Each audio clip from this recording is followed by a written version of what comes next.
ဒီမှာကြည့်လိုက်ပါဦးဒီအမျိုးသမီးဟာစပင်းလေးအလုံးဖြူဖွေးနေပြီထိပေမဲ့အသက်100ကိုနှစ်တောင်ရှိနေပါပြီသူမဟာချစ်သူကြီးစားဘဝပေါင်း35ခုကိုပိုင်ဆိုင်ခဲ့မှုပါတယ်လူငယ်ဘဝရဲ့ခံစားချက်နဲ့ပျော်ရွှင်မှုကိုပြန်လည်ရရှိဖို့အတွက်သူမဟာကလပ်များနဲ့အကာခန့်များကိုအပတ်တိုင်းသွားရောက်ဆဲဖြစ်ပါတယ်သူမရဲ့နာမည်က Colin Hediman ဖြစ်ပြီးကမ္ဘာတက်တန်းအရှိဆုံး fashion ဘယင်မအဖြစ်လူသိများပါတယ်လူအများစုအတွက်တော့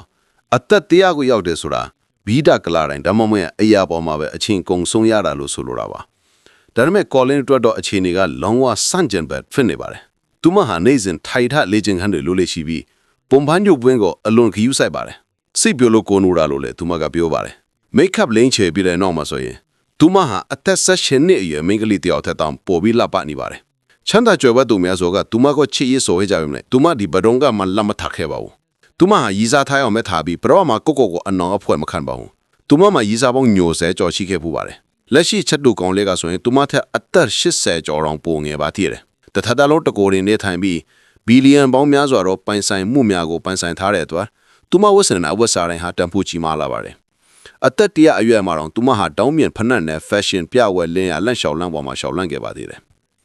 သူမရဲ့ဘဝကအသက်အရွယ်ဆိုတာပြောတော့မှအကြောင်းပြမဲ့မဟုတ်ဘူးဆိုတာကိုပြသနေပါတယ်အဓိကတော့ကချက်ကလည်းရိုးရှင်းစွာအသက်ရှင်နေထိုင်ရှိဖို့စိတ်ပိုင်းချဖြတ်ချက်မှာပဲတည်ရှိပါတယ်